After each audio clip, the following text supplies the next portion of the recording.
Fala pessoal, tudo bem com vocês? Eu espero que sim. No vídeo de hoje eu vim aqui trazer pra vocês o react finalmente da segunda parte aí da história de The Last of Us, né, parte 2, né, a história aí que é melhor que muitos filmes, né?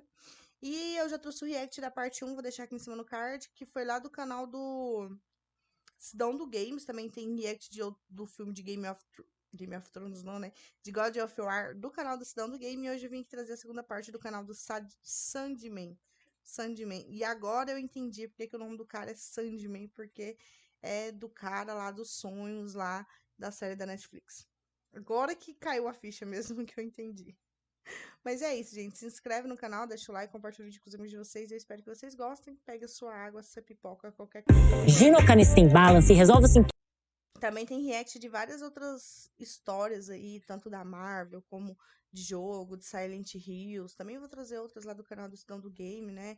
De Horizon alguma coisa e tal, vai ser bem legal. Aqui outra vez, e depois de muito hype e muitos pedidos, eu trago hoje a vocês a história do jogo The Last of Us Parte 2. Esse que é um dos principais jogos do ano, forte candidato ao melhor jogo do ano. Foi um sucesso de crítica, um jogo que era extremamente aguardado, um jogo que conseguiu manter o mesmo nível de narrativa do seu antecessor, com uma história muito imersiva, cheia de cenas marcantes e repleto de reviravoltas. E é desse jogo que eu falo hoje para vocês. A minha recomendação é que vocês, se puderem, joguem um jogo antes de assistirem esse vídeo aqui e também assistam ao vídeo do The Last of Us Parte 1, que eu fiz há alguns anos. Eu digo isso porque esse vídeo estará repleto de spoilers referente ao primeiro jogo. E eu também queria deixar uma outra recomendação que se possível, assistam o vídeo com fone de ouvido para tentar aproveitar ao máximo esse vídeo aqui que deu bastante trabalho.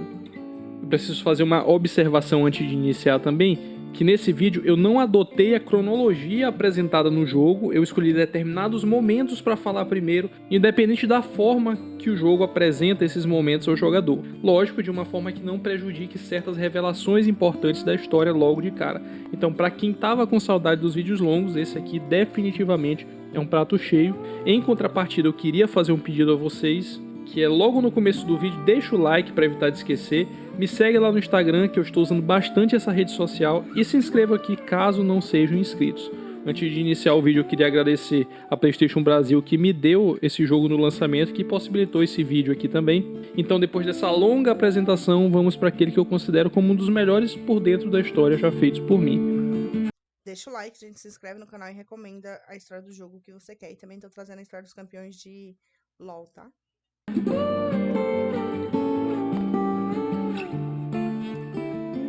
Antes de iniciar a história propriamente dita, é importante apresentar uma breve recapitulação do que aconteceu há alguns anos. The Last of Us 1 se passa em anos diferentes, então ele começa em 2013, quando mostra o início do surto e a morte precoce da única filha de Joel. Em 2033 acontecem os eventos da DLC Left Behind, que mostra uma grande amiga de Ellie e a própria Ellie sendo mordidas por infectados, e esse evento é o que dá origem a toda a jornada do jogo que acontece entre 2033 e 2034, onde Joel, a pedido da líder de um grupo chamado Vagalumes, pede que ele leve Ellie até o quartel-general dos Vagalumes, pois Ellie é a única chance de se desenvolver uma cura para a doença que matou a maior parte da população dos Estados Unidos. A jornada causou várias baixas, seja de amigos de Joel ou de muitos outros grupos inimigos que cruzaram seu caminho. Depois de muitos percalços, Joel consegue chegar ao destino entregando Ellie aos Vagalumes. Entretanto, ele descobre que a garota morreria no processo de se desenvolver uma cura. Nesse momento, ele resolve impedir o processo matando todos os Vagalumes do lugar, incluindo o médico que faria a cirurgia e também a pessoa que deu origem à sua jornada, a própria Marlene.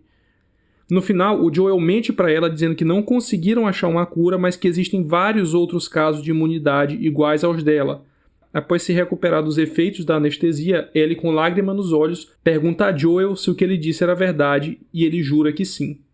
A partir desse dia, eles resolvem se mudar para o assentamento do irmão do Joel, o Tommy. Eles iniciam uma vida normal dentro das possibilidades que esse mundo apocalíptico permite e passam a fazer parte dessa comunidade. Nessa comunidade, cada pessoa tem a sua função, seja patrulhar para combater infectados ou invasores, seja na obtenção de mantimentos, então cada pessoa ali tem a sua função.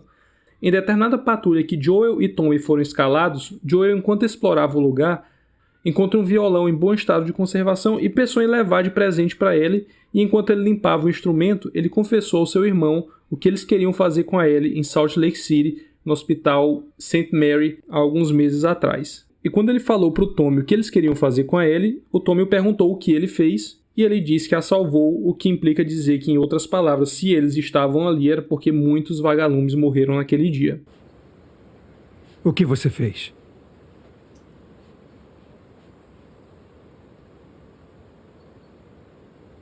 Salvei ela.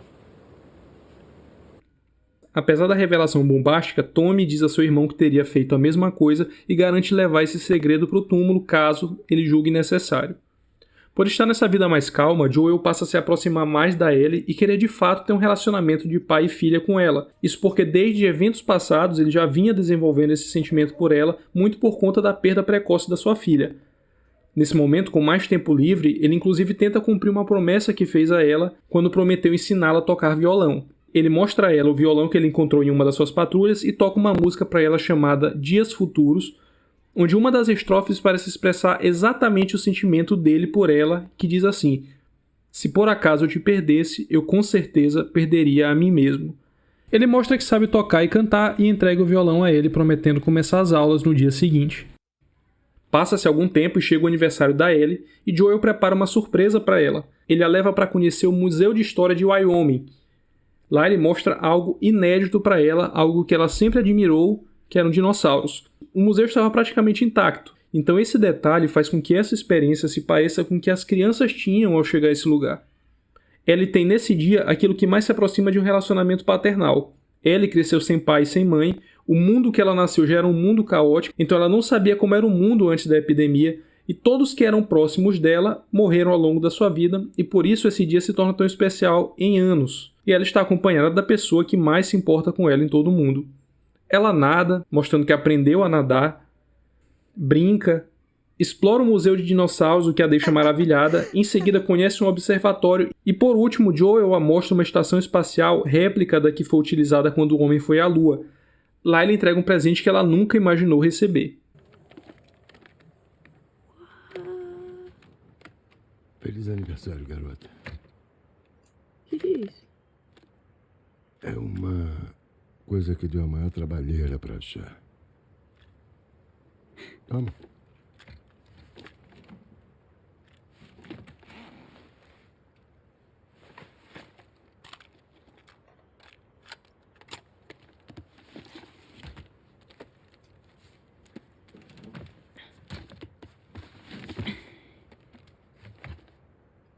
Feche os olhos. Garanto que vai valer a pena. Nossa, que voz que ele tem. Ai, gente, eu já vi os raps do Henrique Mendonça e do Lucas.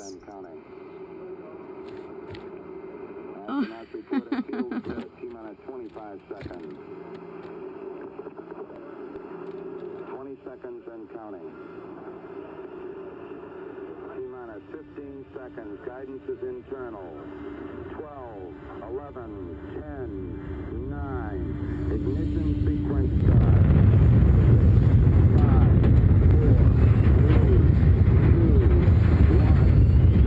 0. All engine running. Liftoff. We have a liftoff. 32 minutes past the hour. Liftoff on Apollo 11. Experiência é tudo, né?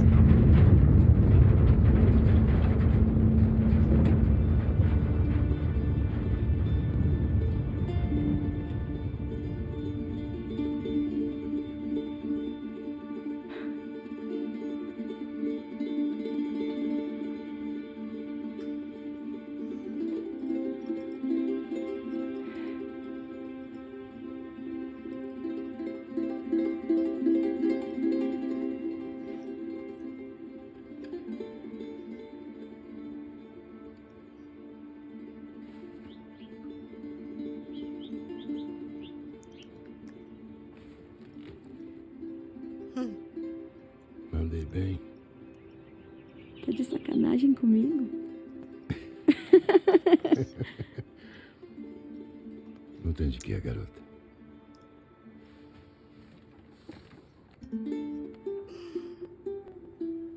Um ano se passa e Ellie sai para fazer uma patrulha junto de Tommy, que nota que ela tem alguma coisa estranha.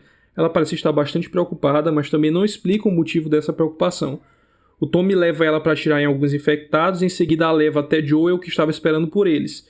Tommy pede que ele fale mais com Joel. Ao que tudo indica, ele, ou algo relacionado a ele, é possivelmente um dos motivos dela estar tão apreensiva, e isso estava refletindo na forma que ela o estava tratando. Joel novamente comenta sobre ela usar o violão e menciona que as cordas do violão que ele deu a ela nunca foram trocadas, então eles vão até uma loja de instrumentos musicais procurar por essas cordas, aproveitando que a tal loja se encontra no caminho da patrulha deles. No lugar eles são surpreendidos por diversos infectados, incluindo instaladores e um infectado no seu último estágio, que é o Bloater. Esse infectado é morto por Joel quando ele estava prestes a matar a Ellie.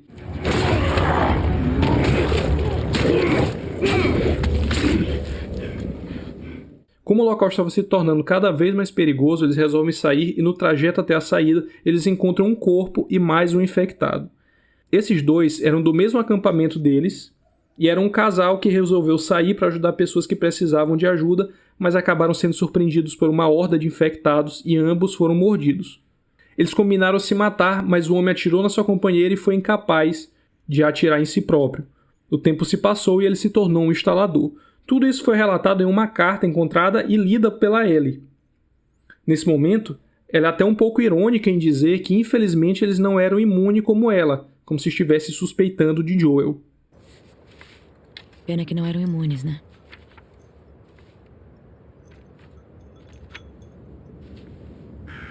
Bom, vamos buscar o Tommy e a gente leva os corpos para Jackson. Quando você me tirou do hospital dos vagalumes, você disse que tinha dezenas de pessoas como eu.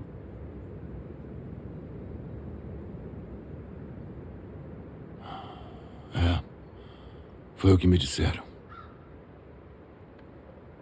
Eu nunca conheci outra pessoa imune. Você já? Tadinho. Podem estar se escondendo. Que nem você. Acha mesmo?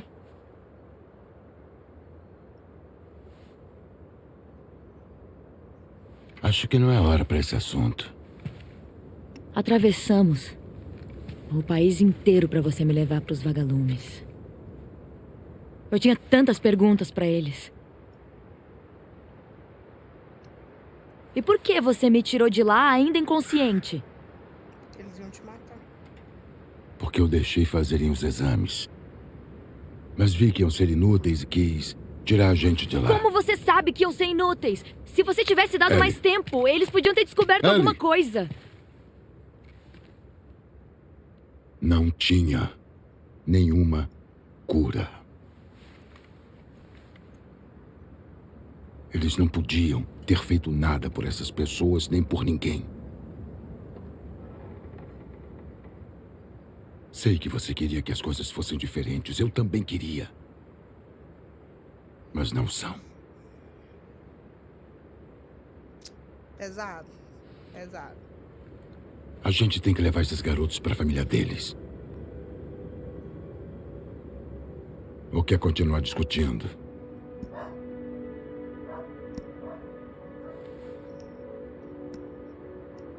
Não. Meses se passam e ele resolve tirar todas suas dúvidas em uma tentativa de descobrir se Joel falava a verdade ou não.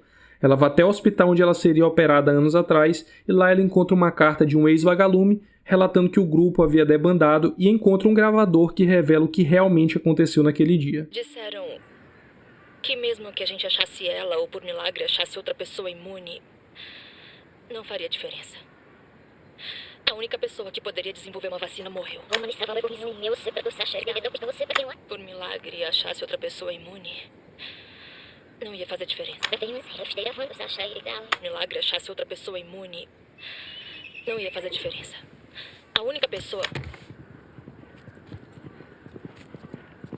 Ali!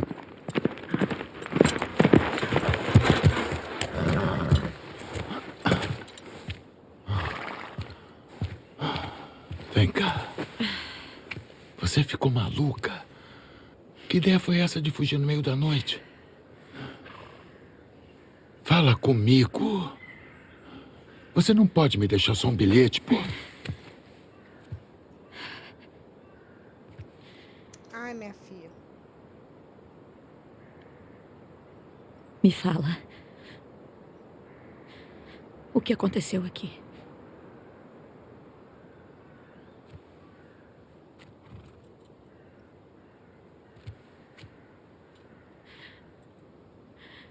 Se você mentir pra mim de novo, eu vou embora. Você nunca mais vai me ver.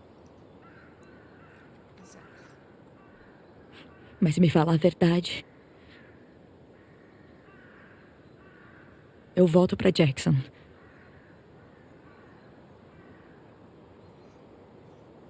Pode ser o que for. Pesado.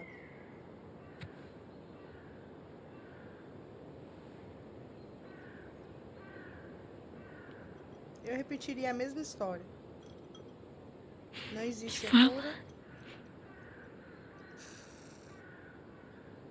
Joel.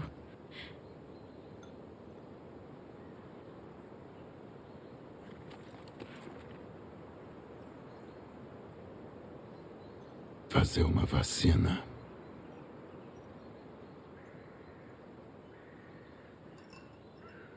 Teria te matado.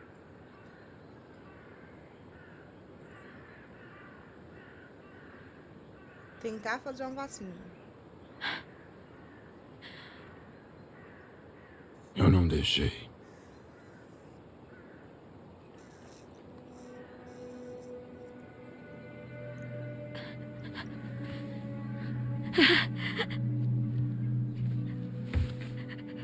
Foda, né? Oh, meu Deus. Eu também acho que eu preferia morrer, eu acho. E fazer a vacina. Ela confronta Joel dizendo que voltará a Jackson, mas diz que a partir daquele momento eles não têm mais nenhuma ligação. E a gente acabou.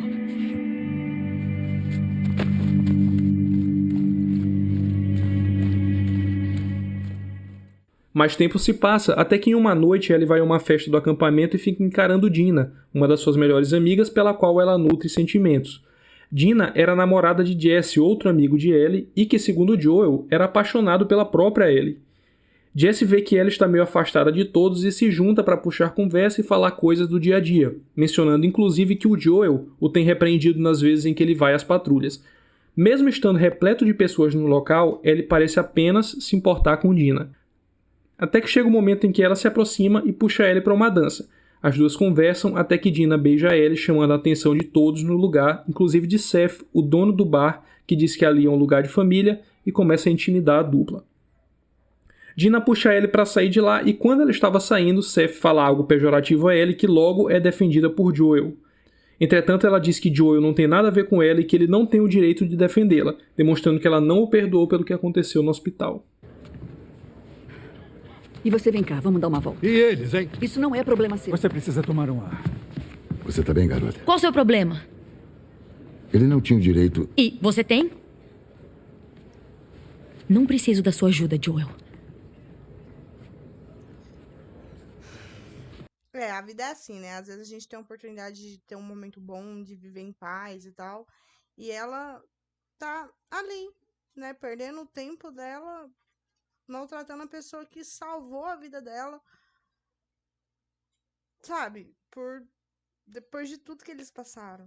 Entende? Então, assim, por isso que eu acho que cada momento que eu vejo mais, eu entendo um pouco mais o ressentimento, da raiva, sabe? Que ela sente, que eu vi no rap do Henrique Mendonça, né? Inclusive eu reagi, tá aqui em cima.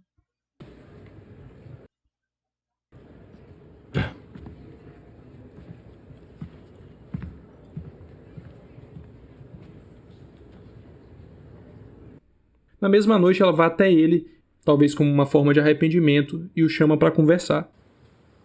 O Seth estava sob controle. Eu sei. E você tem que parar de atormentar o Jesse nas minhas patrulhas. Ok.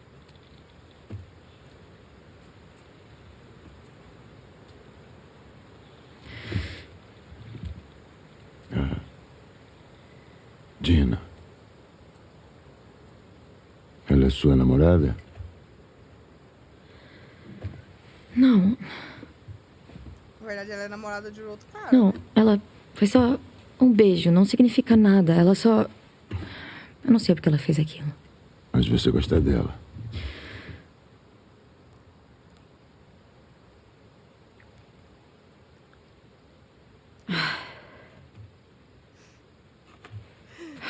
Eu sou tão burra. Olha, eu não faço ideia de quais são as intenções dela, mas... eu sei que ela será sortuda se ficar com você. Se ficar, né? Porque se não ficar... Como você é escroto. Eu não tô tentando... Era pra eu ter morrido naquele hospital. Minha vida teria tido algum valor. Mas sua vida tem Mas valor, você né? tirou isso de mim.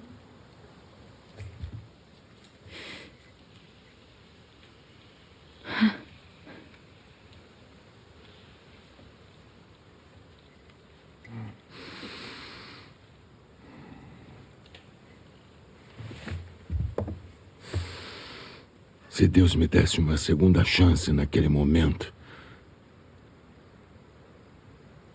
eu teria feito tudo igual.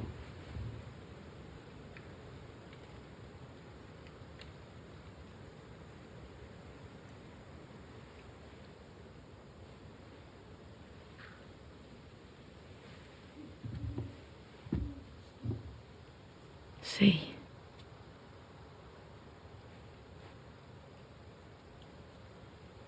Só que...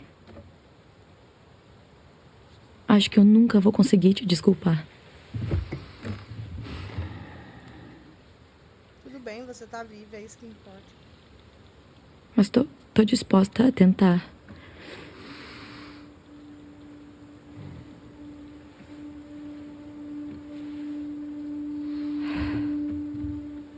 Fico feliz. Ai, meu Deus, que gracinha.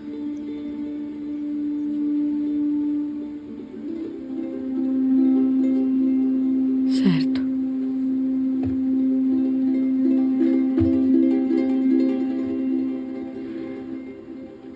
A gente se vê. Dei um abraço. Gente, então assim, na vida de vocês... Não. Se tiver acontecido alguma coisa e tal, dependendo da pessoa, a gente perdoa. Ainda mais se for uma coisa que não dá pra voltar atrás, que não dá pra mudar, perdoa, entendeu? Porque a gente nunca sabe o dia de amanhã. Na manhã seguinte, Joel e Tommy saem em uma patrulha e Ellie e Dina saem em outra. A patrulha de Dina e Ellie termina em uma casa de um antigo membro do grupo de Tommy chamado de Eugene. No subsolo, elas encontram uma plantação caseira de ervas que logo chama a atenção da dupla. Elas conversam e Dina novamente se insinua para Ellie, demonstrando que também possui interesse nela, e as duas acabam ficando por lá mesmo. Enquanto isso, a patrulha de Joel acaba ficando encurralada por diversos infectados e eles acabam inclusive salvando a vida de uma jovem que andava por ali cujo nome é Abby. Os três fogem e chegam até aquele mesmo chalé que Joel, Tommy e Ellie estiveram há um ano. Aqui eles ficam encurralados e é quando Abby sugere a eles irem até um chalé próximo dali onde seus amigos estão passando um tempo. Ao chegar no lugar, tanto Joel quanto Tommy são surpreendidos pelo grupo. Eu sou a Mel, aliás. Tommy, esse é meu irmão. Joel.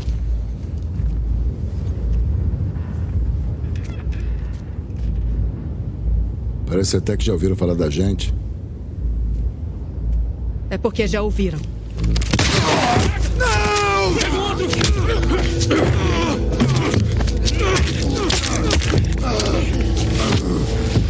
Bora, tudo certo? Ele apagou. Segura ele. Tommy! Me larga! Me larga!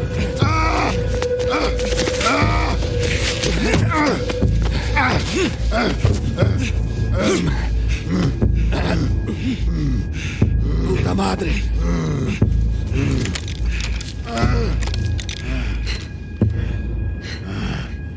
Joel Miller.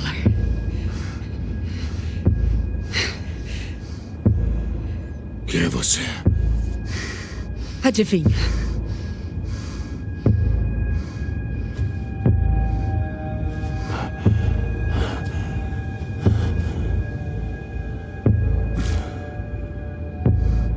Fala logo o discurso que você preparou e acaba logo com isso.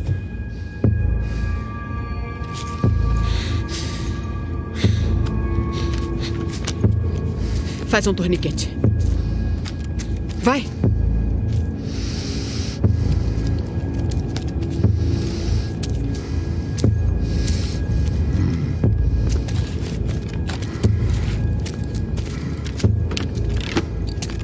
Não se mexe, porra. Puta merda!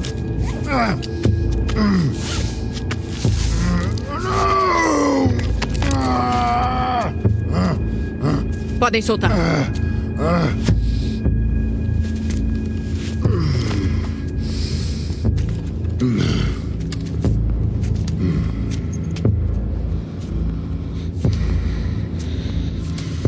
Seu velho idiota. Seu fim não vai ser rápido. Passados alguns minutos, Jesse diz a Ellie que Joel e Tommy não apareceram, o que obriga a Ellie a ir atrás dele. Ela chega no porão da casa onde ele estava e se depara com uma cena que ela nunca esperou ver. Joel caído no chão, completamente machucado, praticamente morto, e é rendida pelo grupo e é obrigada a assistir essa mulher, até então misteriosa, encerrar a vida de Joel de uma forma cruel. Porra! Sua puta! Aí, já deu! Você já se ligou, tá? Já deu! Solta! Vocês estão fodidos! O que tá rolando? Solta ele! Quem é essa? Solta Ela entrou ele! escondida. Por que você não tá de guarda lá fora? Não achamos que ia aparecer alguém. Porra, o que você esperava? Vamos vazar antes que a cidade toda venha pra cima da gente. O tempo acabou. Queremos a mesma coisa, né? Termina. Agora.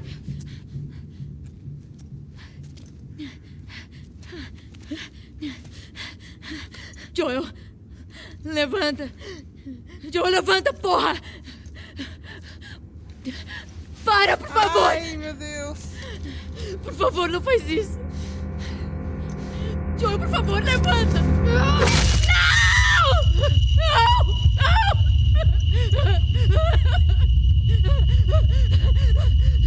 Queima no inferno, pendejo.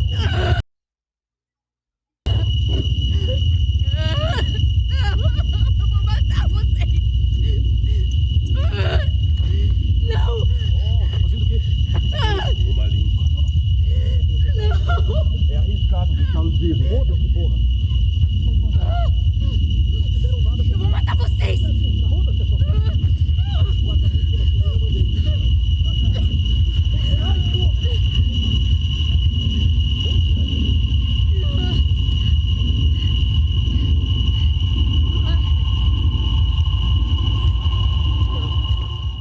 Após jurar vingança contra ela, ela é golpeada e acaba desmaiando. O que aconteceu a Joel não aconteceu de forma gratuita, e todos aqueles que estavam naquele lugar tinham seus motivos para querê-lo morto, especialmente a Abby. Mas para que se possa ter noção do real motivo por trás desse desejo, é importante que voltemos a 4 anos, quando a Abby e o seu pai ainda faziam parte dos vagalumes de Salt Lake City. Inicialmente é apresentada a relação amorosa que Abby tinha com seu pai, que assim como ela parecia ser uma boa pessoa, e isso fica evidenciado no comportamento que ele tem ao ver uma zebra presa em um arame farpado, onde Abby, Jerry e Owen, um outro vagalume e interesse amoroso da Abby, tentam libertar o animal do sofrimento dele, e esse é o comportamento que se espera de alguém bom. Assim que eles fazem isso, o Owen informa a Jerry que a garota que Marlene havia falado sobre a imunidade chegou até esse hospital. Eu não havia falado, mas Jerry é médico e por isso o interesse na Ellie. Ele toma conhecimento que já estão realizando os testes nela.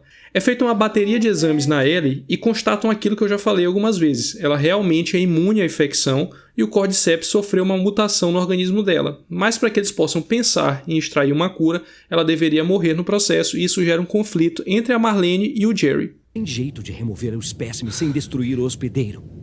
O hospedeiro? Ela é uma menina.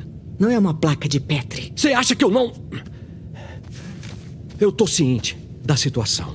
E tudo bem matar ela? Não, tudo bem pra mim desenvolver uma vacina que vai salvar milhões de vidas. Quantos vagalumes morreram por muito menos? Foi escolha deles. Você tá me pedindo ou me informando que vai ser assim? Eu tô implorando pra você. E se fosse a Abby? Olha, tudo que nós vivemos lutando, todos os sacrifícios, as coisas horrendas, tudo isso vai ser justificado nesse instante. Se fosse a sua filha, o que você faria? Marlene aceita o que ele fala e diz que irá contar a notícia a Joel, pois é justo que ele saiba o que irá acontecer, pois ele viajou o país inteiro até chegar a entregar ele aos vagalumes. A Abby ouviu parte dessa conversa e responde ao seu pai a pergunta que Marlene fez a ele, que caso ela fosse imune, ele deveria fazer a mesma coisa, pois, em outras palavras, o todo é bem mais importante que o individual. O que se desenrola é o que já foi visto. O médico assassinado por Joel era o pai de Abby, e esse foi o gatilho que impulsionou a sua busca, para não dizer obsessão, por vingança. Depois do massacre promovido por Joel, o grupo dos vagalumes se dissolve e Abby, Owen e outros ex-vagalumes resolvem iniciar uma nova vida em Seattle. Depois de alguns meses, eles se juntam a um grupo militar chamado Washington na Luta pelo Futuro, sigla WLF, um grupo altamente organizado e liderados por um homem chamado Isaac. Abby e Owen são novatos nesse grupo, mas mesmo assim começam a quebrar algumas regras, como por exemplo se ausentar do acampamento, e eles fazem isso pois o Owen disse que queria mostrar um lugar a Abby e ele a leva até um aquário.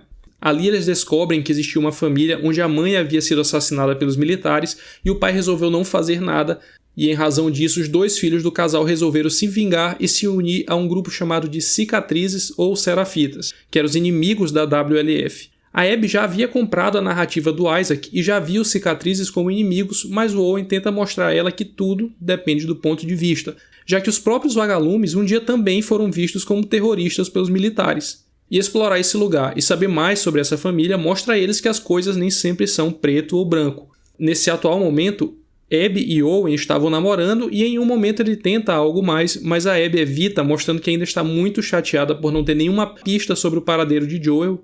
Apesar disso, ela está obstinada a tentar achá-lo, e isso visivelmente deixa Owen chateado, pois ao que tudo indica, o objetivo de vida dela passou a ser vingar o seu pai.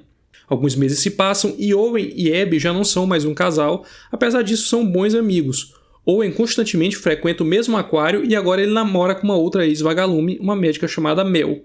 Abby se mostra mais bem-humorada que o de costume e diz que encontrou uma pista de um assentamento onde o Joel pode estar, e a pista é bem fidedigna, pois foi dada por um ex-vagalume que conhecia o Tommy. Ela diz que conseguiu a autorização de Isaac para buscar por Joel e todos os ex-vagalumes do seu grupo já deram seu ok, ela precisa agora somente da confirmação de Owen. Eles viajam até Wyoming e encontram o assentamento de Jackson, e assim que Owen descobre a localização do assentamento, ele conta a Abby que Mel está grávida, deixando ela visivelmente incomodada com a notícia. Ela segue sozinha e acidentalmente, após ser surpreendida por uma horda de infectados, ela acaba sendo salva por Joel e Tommy. E o que se desenrola a partir daqui todos já sabem. Aqueles vagalumes que estavam no hospital em Salt Lake City e que aceitaram se vingar de Joel estão todos reunidos nessa sala e o torturam e posteriormente o matam. Os ex-vagalumes são Mel, a médica e namorada de Owen que estava grávida, ela é a que se apresenta a Tommy inicialmente, Nora é a que golpeia Tommy com a coronha da pistola, Nick é um dos que seguram o Tommy,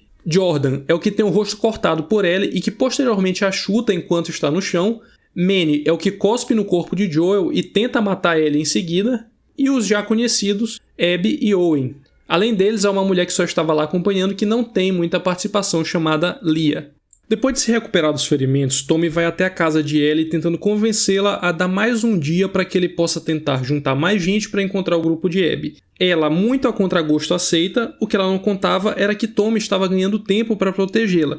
Esse dia que ele pediu de prazo, na verdade, serviu para ele sair antes e sozinho atrás da Abby. Quem dá essa informação é Maria, a esposa de Tommy. Ellie presta uma última homenagem a Joel e, junto de Dina, eles partem em direção a Seattle, que era a localização conhecida da sede da WLF.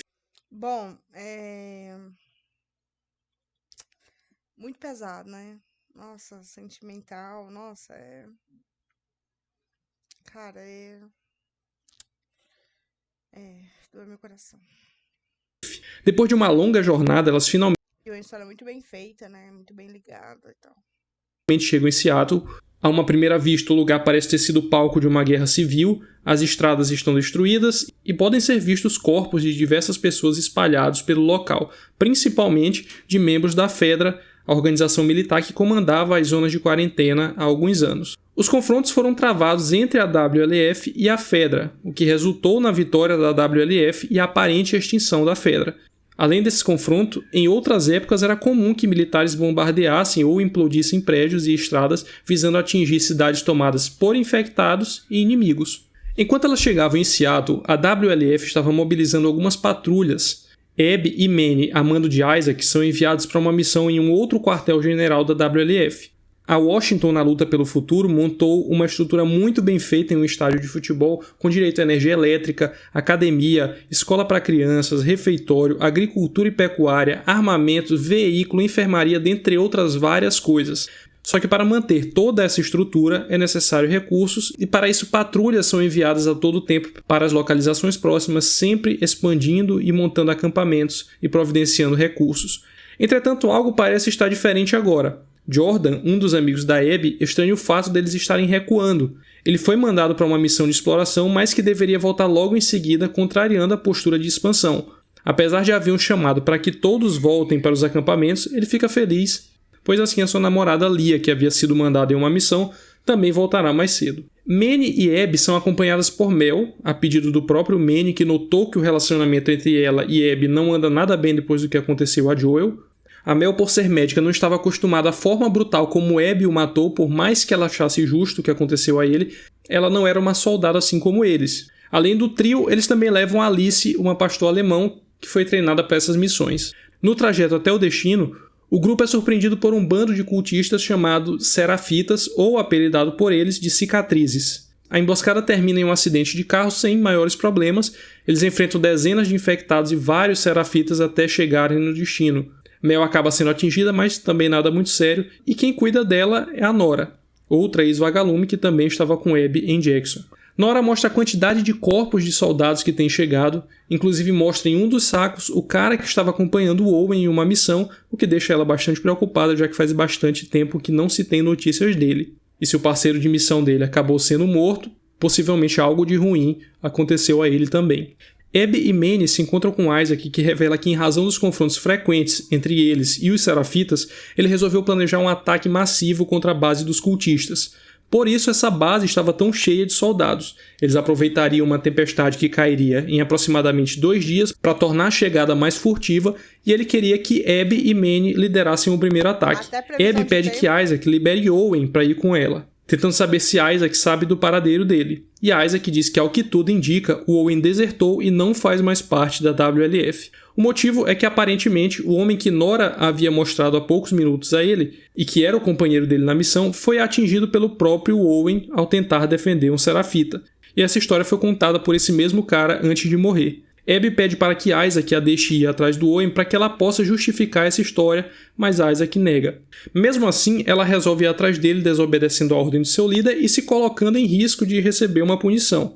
Manny a acoberta e ela vai em direção ao aquário, local onde ela sabia que muito provavelmente ele estaria. Nesse meio tempo, Ellie e Dina seguem até um hotel e lá encontram corpos de diversos membros da WLF, incluindo um dos que estavam na cabana no dia da morte do Joel. Esse homem era chamado de Nick. Ela atribui esse ato ao Tommy, pois essa forma de interrogatório ela já conhecia e era o modo que o Joel usava para interrogar suas vítimas. Elas descobrem um possível lugar onde o Tommy pode estar, mas no caminho até lá elas são emboscadas por membros da WLF. Um dos soldados atira a queima-roupa na égua que elas estavam utilizando e em seguida nocauteia a Ellie. Quando ela acorda, ela está diante de Jordan, aquele mesmo cara que a cortou no rosto e que a chutou na barriga. O outro membro, chamado de Mike, diz que tem ordens para matar qualquer intruso que possa aparecer, e quando ele estava pronto para executar Ellie, Dina dispara contra ele, o matando, mas acaba se machucando após cair da clarabóia graças aos tiros disparados por Jordan. Jordan tenta matar Dina, mas Ellie consegue se soltar e matar o primeiro da sua lista. No corpo de Jordan, ela encontra uma carta de Lia junto de uma foto, e essa carta indica que Lia estaria em uma patrulha em uma estação de TV, e elas duas resolvem seguir até lá tentando buscar mais pistas.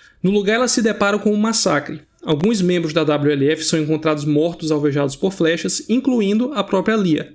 Enquanto Ellie buscava por pistas do resto do grupo, uma outra patrulha da WLF que resolveu investigar o motivo de não estarem respondendo os contatos aparece no lugar forçando as duas a saírem do local. Na fuga, elas acabam caindo em um lugar repleto de esporos e a máscara de Ellie acaba quebrando. A Dina prontamente se solidariza com sua namorada e decide entregar a máscara a ela, mas Ellie revela que é imune aos esporos e retira a máscara para provar isso. Elas continuam fugindo de uma horda de infectados até que Dina parece não aguentar mais o cansaço e as duas resolvem descansar em um teatro próximo dali. No lugar, as duas têm um desentendimento. Primeiro pela surpresa em saber que existia alguém imune, e segundo porque a Dina aproveita para revelar que suspeita que está grávida. O que a gente vai fazer agora? Nada. Eu só preciso descansar mais. Que merda. Desde quando você sabe? Atrasou umas semanas atrás. Semanas? Mas a gente podia... A gente ainda podia ter voltado. Eu não sabia. Eu não tinha certeza. Eu não queria ser um fardo pra você. E o que você tá sendo agora? Por conta do clima ter ficado mais pesado entre as duas, aí ele vai dar uma olhada no lugar para garantir se elas estão em segurança. Durante esse tempo, Abby estava se dirigindo para o acampamento de Owen e no trajeto acaba sendo pega por um grupo de serafitas liderado por uma mulher chamada Emily. Abby é levada até a floresta para ser enforcada num ritual de libertação feito pelos serafitas. Junto dela, uma jovem chamada Yara também é capturada. A principal razão dessa jovem ser capturada é que ela é considerada uma apóstata, ou seja, desistiu de ser uma serafita e por isso deveria ser punida com a morte. Enquanto Abby era enforcada, Yara foi levada para ter o mesmo destino. Entretanto, após ela cuspir na Emily, é dada a ordem aos dois cultistas para que cortassem as asas dela, que basicamente significa quebrar os braços dela. Eles conseguem quebrar apenas um, pois são interrompidos por flechas vindas da floresta. Essas flechas foram disparadas pelo seu irmão. Abby aproveita a situação para aplicar um triângulo e imobilizar Emily enquanto Yara termina o serviço. Vendo que foi salva por Abby, Yara ordena ao seu irmão que solte Abby. Mal dá tempo dela se recuperar e eles já são atacados por vários espreitadores. Após derrotar a maioria Nossa, que ação, hein? deles, Abby leva a dupla para um lugar seguro e continua seu caminho até Owen. Ela chega até o aquário, mais precisamente em um barco que Owen tem trabalhado nos últimos tempos, e lá ele explica o que aconteceu entre ele e Danny. Ele havia brigado com um serafita e o atingiu o homem na cabeça, e esse homem tranquilamente poderia ter pego a sua arma, mas evitou, como se pedisse para Owen encerrar a sua vida. Owen não conseguiu matar o homem, só que vendo a cena, o Danny obrigou o Owen a matá-lo, apontando a sua arma para ele. Ao se defender, o Owen acabou atingindo o Danny.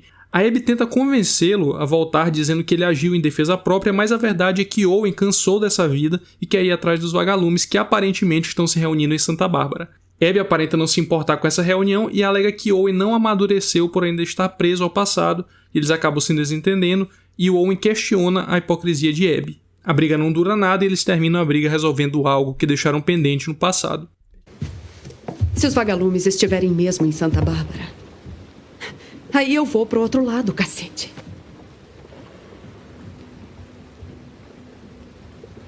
Que foi? Nada, não. Desculpa se eu cresci. Devia crescer também. Aí, como eu faço isso, Abby? Procurando as pessoas que mataram a minha família? Cortando elas? Eu posso torturar elas até elas chorarem.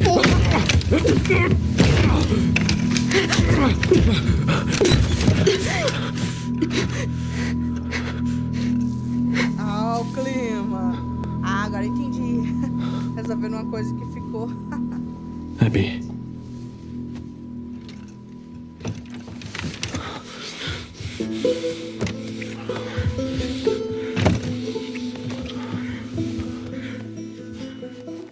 A história contada por Owen impactou Abby de tal forma que ela passa a ter pesadelos com Lev e Yara mortos, por isso na manhã seguinte ela resolve sair para salvá-los. Ela chega até onde tinha deixado ambos e os leva de volta até o aquário. Mel e Owen estranham a atitude de Abby, mas resolvem ajudar.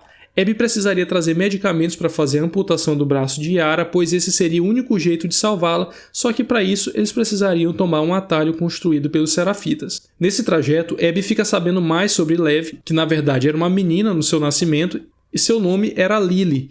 Na Sociedade Serafita, assim como em todas as outras, cada membro tinha uma função e Lily tinha o interesse de ser uma guerreira assim como sua irmã.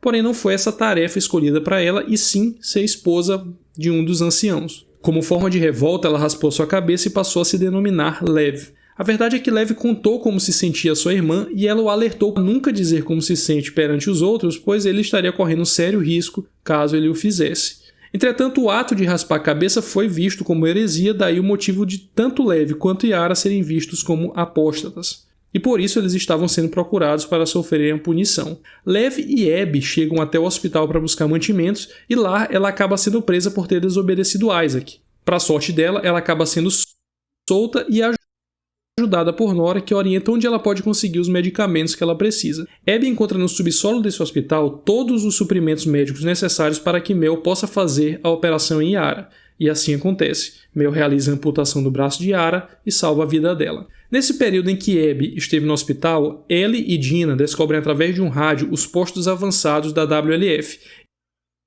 E ouvem nesse mesmo rádio que um homem sozinho começou a atacar o grupo no setor 14. Ela supõe que esse intruso seria o Tommy. Ela então deixa a Dina descansando e vai até o lugar, e lá ela descobre que na verdade quem estava lá era Jesse. A dupla acaba sendo perseguida pelos soldados e posteriormente por uma horda de infectados e acaba aos trancos e barrancos sobrevivendo. Algumas horas depois, eles voltam até o cinema para descansar e pela primeira vez Ellie se sente como se estivesse sobrando naquele lugar, tudo motivado pela forma como Dina estava tratando Jesse. Jesse descansa e Dina passa a cuidar de um dos ferimentos de Ellie e aproveita para informar que tem informações de Nora e que ela estava em um hospital próximo buscando mantimentos, então Ellie parte direto para o mesmo hospital que Abby estava horas atrás. Ela chega no hospital matando todos que encontrou pela frente até chegar na Nora. Ela a rende perguntando informações sobre a Abby, mas a Nora consegue de alguma forma fugir e deixar Ellie mais indignada ainda. Você ainda ouve os gritos dele? Que? Eu ouço toda noite. É o filho da p*** teve o que mereceu. Sua escrota! Intrusa! Alguém me ajuda! Depois de uma breve perseguição, as duas caem em um subsolo cheio de esporos e Nora começa logo a sentir os efeitos no corpo dela. Elas ficam isoladas e Ellie pode ficar a sós com Nora, podendo assim interrogá-la. A princípio, ela evita revelar qualquer informação sobre Abby, mas Ellie consegue ser convincente o suficiente para arrancar informações dela, descobrindo assim que Abby estava no aquário. De fato, a Nora não mentiu e Abby estava realmente no aquário na companhia de Lev, Yara, Mel, Owen e a cadelinha Alice. Há um plano traçado por Owen para todos ali, onde ele queria fugir para Santa Bárbara, onde havia rumores de uma reunião dos vagalumes, e ele queria levar todos ali com ele. Abby presencia duas discussões nesse momento. A primeira entre Yara e Lev, que discutem pois Lev queria levar a mãe deles junto. Só que Yara sabe que se a mãe o visse daquela forma, ela certamente o mataria. A segunda discussão acontece justamente com a Mel, que começa a agir por ciúme, imaginando que Abby estava ajudando os dois serafitas apenas para impressionar o Owen. O Lev não quer sair de Seattle. O Owen chamou eles pra Santa Bárbara. A cara do Owen. Parece que tem mais história do que ação. Imaginei que você já teria dissuadido ele da ideia. Na real, eu vou com eles. Mas só se você não for. O quê? Ele pode acreditar no seu teatrinho com as crianças. Mas eu não. Não tem teatrinho nenhum. A maior matadora de cicatrizes do Isaac ficou tocada? Nada a ver com Owen, né? Eu nem sempre fiz a coisa certa. Você é um lixo de pessoa, Abby. Eita. Você sempre foi. Caramba. Eu cansei de você. Você quer ajudar essas crianças? Saia da vida delas enquanto ainda não fudeu tudo.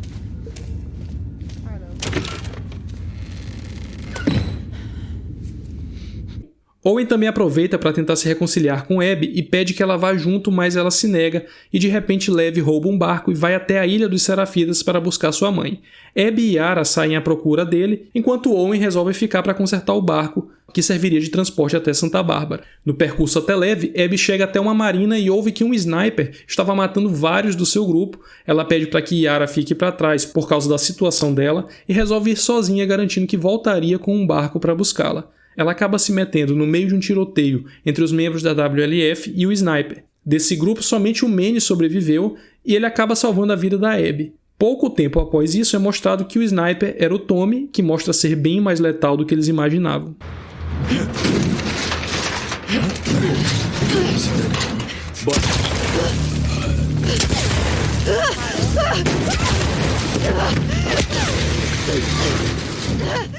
Ao perseguir Tommy, ela é surpreendida por ele e graças a Yara ela se salva e acaba derrubando Tommy na água. De lá as duas seguem para a Ilha dos Serafitas.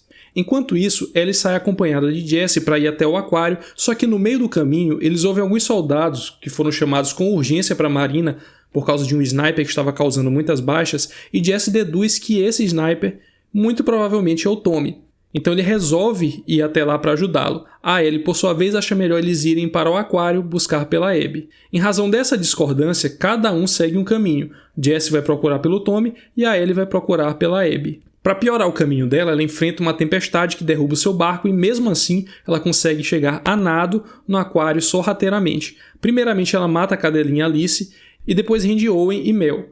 Ela ameaça a dupla dizendo que quer a localização da Abby, que se eles fizerem isso, ela deixaria eles vivos. A Mel cogita entregar a Abby por estar completamente irritada com ela, porém o Owen a freia, fazendo-a lembrar de quantas vezes a Abby salvou a vida dela. Ellie mostra o mapa que ela vinha usando esse tempo todo para rastrear o grupo e usando a mesma tática aprendida com Joel, ela pede que eles apontem a localização dela. Owen tenta reagir e é atingido no peito por um tiro. Mel faz a mesma coisa, mas também acaba morta. Ao descobrir que Mel estava grávida, ela começa a surtar não só por ter acabado de matar uma mulher nessas condições, como também por lembrar tudo o que fez até chegar ali. Jesse e Tommy surgem e conseguem fazer com que eles saiam de lá. Abby chega até a Ilha dos Serafitas bem no momento em que a WLF invade o local, ou seja, ela está no meio de um fogo cruzado e o que já era muito difícil só piora. Apesar disso, elas conseguem encontrar Lev, que havia matado acidentalmente sua própria mãe.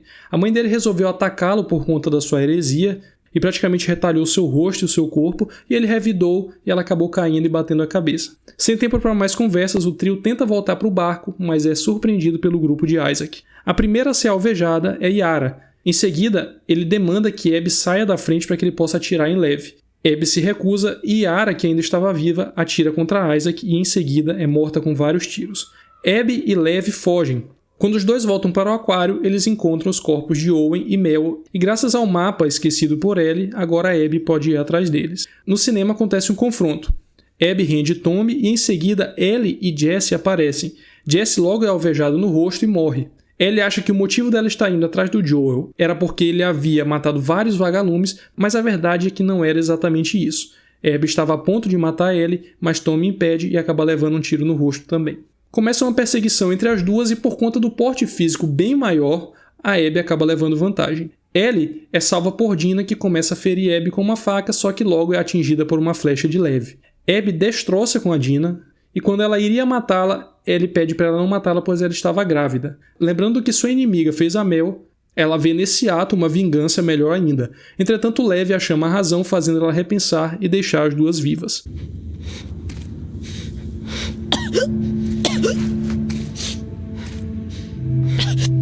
Nunca mais apareça na minha frente.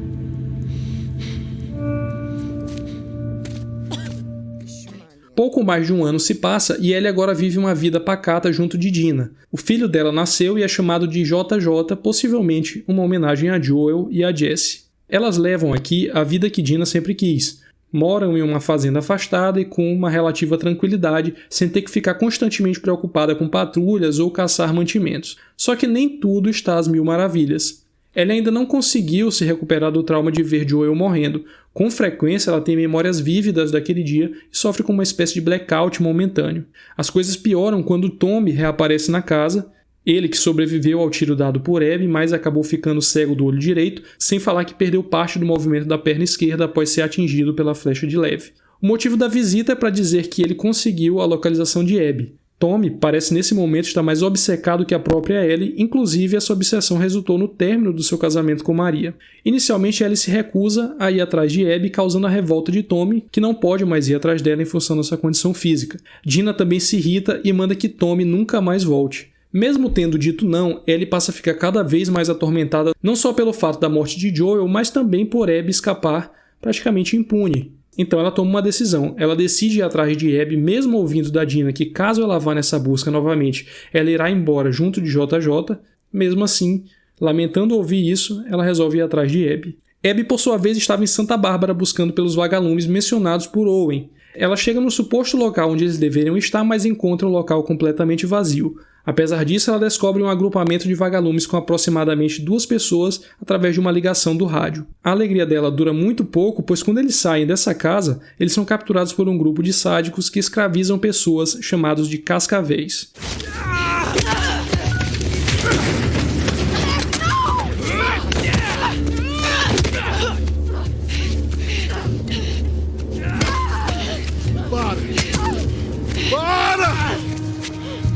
Não mata ela agora! Alguns meses se passam e Ellie se depara com esse mesmo grupo e consegue informações que levam ela até Abby. Essa jornada fez com que ela perdesse ainda mais peso, ficasse mais queimada de sol, sem falar nos perigos que ela teve que superar para chegar até esse local, e tudo isso acaba de alguma forma impactando o psicológico dela. Nesse lugar, ela toma conhecimento de que Abby estava em um local chamado de pilastras. Era uma forma de tortura utilizada pelos cascavéis que colocavam as pessoas para ficar expostas ao sol, sem alimentação, e muitas delas acabavam morrendo nesses lugares. Ela encontra a Abby, que agora estava irreconhecível, agora de cabelos curtos e bem mais magra. Abby, na última vez que havia visto Ellie, disse que não queria mais vê-la na sua frente, porém nesse momento, ironicamente, ela era a única pessoa que podia salvá-la daquela tortura, e é isso que ela faz. Liberta tanto Abby quanto Lev, e ao vê-la, mesmo completamente debilitada, se importando com Lev, ela por um momento pensa em deixá-la ir embora. Então cada uma pega o seu barco, mas ao ver o sangue na sua mão, Ellie novamente lembra de Joel e diz que não pode deixá-la ir embora. Abby evita a luta, mas Ellie ameaça matar Lev, obrigando ela a lutar. A luta causa prejuízo dos dois lados. Ellie acaba perdendo 2 dedos no combate, mas mesmo assim, ela estava vencendo a luta e quando estava perto de concluir sua vingança, ela desiste de afogar Abby e liberta ela, fazendo assim com que cada uma siga o seu caminho. Ellie volta para casa e, como havia dito que faria, Dina foi embora e a casa agora estava vazia. Ela tenta uma última vez tocar a música que Joel tocou para ela há alguns anos, mas agora, sem 2 dos dedos, ela era incapaz de montar os acordes. Ela abandona o violão na casa e vai embora. Possivelmente Ellie já havia voltado para Jackson assim que voltou de Santa Bárbara, pois ela estava limpa e sem machucados e havia voltado talvez para se despedir daquele lugar. A verdade é que aquele violão que ela deixou para trás representava Joel, já que foi um presente dado por ele a ela, e representa também a renúncia do sentimento de vingança, por isso ela deixou o violão na casa e finalmente resolveu seguir com sua vida. Profundo, emocionante, impactante, pesado. É uma história muito triste.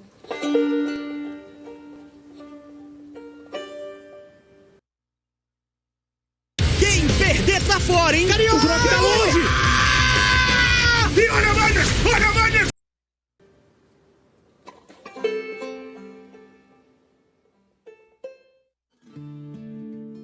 Como muitos já estão acostumados, a parte dos inimigos é uma subdivisão que eu faço dentro do quadro por dentro da história para classificar e explicar a origem de alguns inimigos do jogo, e aqui eu farei um breve resumo, mas a título de informação eu vou lançar uma playlist completa, separada e individual de cada inimigo e a afiliação do jogo bem mais detalhada, e no caso do The Last of Us Parte 2, nós podemos subdividir em 2 classes, sendo humanos e infectados. Os humanos fazem parte de afiliações que são vagalumes, que era um grupo contrário às forças militares, e a participação desse grupo foi bem mais aguda nos eventos do primeiro jogo. Eles enfrentaram por anos as forças militares, que eram resquício do governo americano, e o motivo do confronto era a discordância dos métodos adotados pelos militares na zona de quarentena. O grande objetivo dos vagalumes no primeiro jogo era buscar uma cura através de uma operação de engenharia reversa na única pessoa conhecida que possuía a imunidade a essa infecção do Cordyceps, que era a Ellie. Após o massacre promovido por Joel no Hospital St. Mary, o grupo praticamente deixou de existir e alguns dos seus membros se aliaram a novas facções, como por exemplo a Washington na luta pelo futuro, ou WLF. Por conta dessa sigla WLF, eles também são conhecidos por lobos, remetendo assim ao inglês wolf. Eles conseguiram se sobrepor às forças militares da zona de quarentena e passaram a agir de forma semelhante aos militares, impedindo que as pessoas saíssem do grupo e agindo de forma hostil à maioria das pessoas que não faziam parte do grupo. A WLF é liderada por Isaac Dixon. Inicialmente não era ele o líder do grupo, mas à medida que a cadeia de comando foi morrendo nas lutas contra os militares, ele passou a ser considerado líder e sob a sua liderança foi que a WLF passou a ter mais êxito, tanto no que diz respeito a um aumento do grupo quanto no controle de áreas estratégicas. Com o passar do tempo, esse grupo não via mais os militares como principais inimigos e sim um outro grupo chamado de Serafitas. Os Serafitas são cultistas que seguem as regras de uma suposta profetisa que atribuiu o caos que caiu sobre a humanidade a um castigo por conta da evolução tecnológica. Por isso esse grupo tenta de toda forma retomar o contato com a natureza, evitando qualquer coisa derivada de tecnologia como eletricidade e armas de fogo, apesar de alguns poucos utilizarem armas de fogo. E o início da luta contra os lobos aconteceu após a morte da profetisa, quando os anciões resolveram deturpar os ensinamentos de sua líder e passaram a ver a WLF como inimigo, e a guerra por território começou a se tornar bem mais frequente.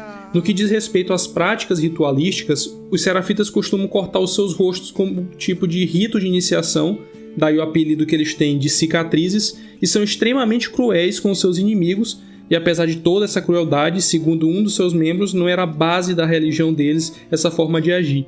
A religião deles foi deturpada, como eu falei, logo após a morte da profetisa. Outra afiliação presente nesse universo são os Rattlers, ou Cascavéis. Eles representam o grupo mais sádico de todos que eu citei até aqui. Eles matam por prazer, infectam pessoas por diversão e estão muito bem armados, possuem prisões para pessoas capturadas, e aqui eles podem fazer com que essas pessoas sejam escravas, e as que conseguem fugir ou se rebelam são enviadas para serem expostas na praia em estacas de madeira para morrerem de insolação e desidratação. Esse lugar que eles enviam é chamado de Pilares. E por último, a Fedra, que apesar de não ser enfrentada, é bastante mencionada nesse jogo, e essa organização era um resquício do governo americano e durante os anos iniciais da epidemia era o grupo militar dominante, mas com o passar dos anos foi perdendo seus membros, que acabaram debandando para as afiliações que eu mencionei até aqui. Então essas são as afiliações referentes aos humanos, mas tem também os infectados, começando pelos corredores, que assim como no primeiro jogo representam o primeiro estágio da infecção. Normalmente eles iniciam a transformação entre 1 e 2 dias, e nesse estágio os infectados tornam-se mais agressivos e eles atacam ao menor sinal de movimento. Eles agem com base nos seus instintos, apesar de ser possível ver que em alguns casos, alguns desses infectados ainda preservam um pequeno senso de humanidade, como se entendessem o que estão fazendo, mas não conseguissem controlar seus corpos. O segundo estágio da infecção é o que pode ser visto nos perseguidores. Nesse estágio, os infectados estão contaminados e chegam a esse estágio em até 1 ano do início da infecção.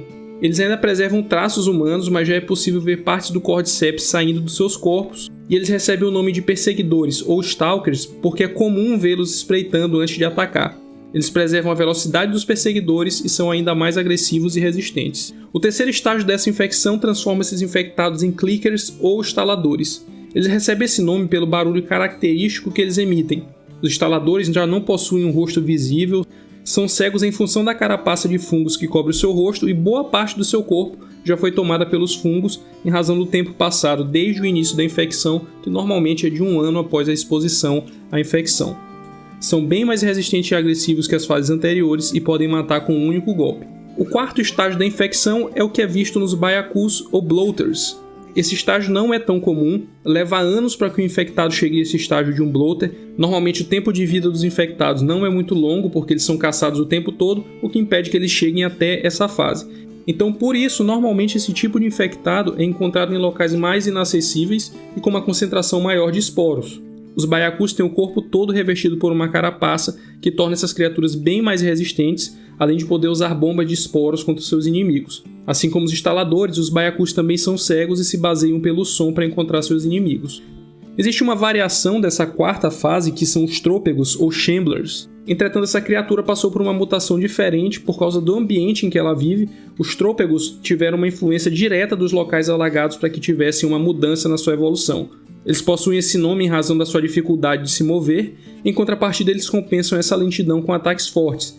Eles, diferentes das outras mutações, preservam parte dos seus rostos e por isso não têm a visão tão comprometida. Assim que morrem, eles liberam uma espécie de ácido que pode infectar quem estiver por perto. E por último, chamado Rei dos Ratos, ele é uma amálgama de todos os tipos de infectados. A primeira vez que se tem contato com esse inimigo é no subsolo de um prédio voltado para atender pessoas na época do surto inicial, ou seja, essa criatura passou aproximadamente 25 anos no subsolo, e dada a concentração de esporos em um local fechado, os infectados foram se aglomerando até virar um amontoado gigante. Esse inimigo pode se separar e cada parte que se separa ganha habilidades independentes do estágio da infecção em que ele se encontra. Ou seja, um corredor ao se separar poderia facilmente herdar habilidades de um baiacu, mesmo não estando no nível de infecção necessário. Durante o processo de desenvolvimento do jogo, o final que seria o final verdadeiro, e com certeza seria o final que muitos gostariam de ver, era o final onde a Ellie matava a Abby de fato. Entretanto, o diretor achou que esse final não seria condizente para as duas personagens, seria algo clichê que nós já vimos aí em 1 milhão de jogos ou filmes, onde a vingança seria concluída. Entretanto, era de se pesar tudo que a Ellie também fez, e que nessa história faria bem mais sentido se o final fosse onde ela deixasse a Abby ir embora. Tem uma cena onde a Ellie surpreende uma mulher que estava jogando em um PlayStation Vita, e há diversas menções a consoles e jogos da Sony nesse jogo aqui. Mas no meu caso, o que mais chamou a atenção foi ela estar jogando Hotline Miami, que é um jogo extremamente violento e que condiz bastante com o que acontece em The Last of Us Part 2. Outra cena posteriormente também aparece uma outra pessoa jogando PlayStation Vita, nesse caso é um exclusivo, que é o Jak and Daxter. Uma inovação que foi acrescentada nesse jogo é a possibilidade de se tocar violão e de uma forma bastante fiel aos acordes, então é bem comum ver vídeos no YouTube de pessoas reproduzindo músicas reais com a Ellie. Eu vou deixar aí na descrição alguns desses vídeos aí para vocês olharem. Existe uma série de referências feitas à cultura pop que vão desde músicas, como por exemplo a música cantada pelo Joel, bem no começo do jogo é uma música do Pearl Jam, ou também as cartinhas encontradas pela Ellie que fazem referência aos heróis da Marvel ou da DC, mas de todas a que eu achei mais interessante foi a referência ao Jurassic Park, que acontece quando o Joel menciona que assistiu a um filme de dinossauros que ele gostava bastante, inclusive menciona que o filme ganhou uma continuação não tão boa em comparação com o primeiro filme, se referindo ao Jurassic Park, inclusive mencionando a cena do Triceratops, quando o Dr. Ian Malcolm comenta a obra feita por um dos dinossauros. E para encerrar eu termino com uma frase no mínimo estranha dita pelo Joel a Ellie um dia antes dele morrer, que foi essa aí. Onde conseguiu isso? Com aquele pessoal da semana passada. Ah. Um pouco vergonhoso o que eu tive que dar em troca, mas não é ruim. Essa frase gerou muita dúvida sobre o que o Joel teria dado em troca desse café, e o problema é que eu vi que essa dúvida só aconteceu aqui no Brasil, então fui ver o áudio original e a palavra utilizada por ele é trade, que significa troca, mas no sentido de comércio ou negócio, como se ele tivesse envergonhado por negociar algo de valor por algo supérfluo como café. Então é isso, galera, espero que de qualquer forma eu achei muito legal, parabéns. Vocês tenham gostado do vídeo. Muito bom. Emocionante, achei que eu ia chorar um pouco mais, né, mas a Ellie também faz muita coisa, né, então eu acho que o final ficou bem legal. Espero que vocês tenham gostado, se inscreve, quiser outros reacts é só pedir. Beijo, fiquem com Deus.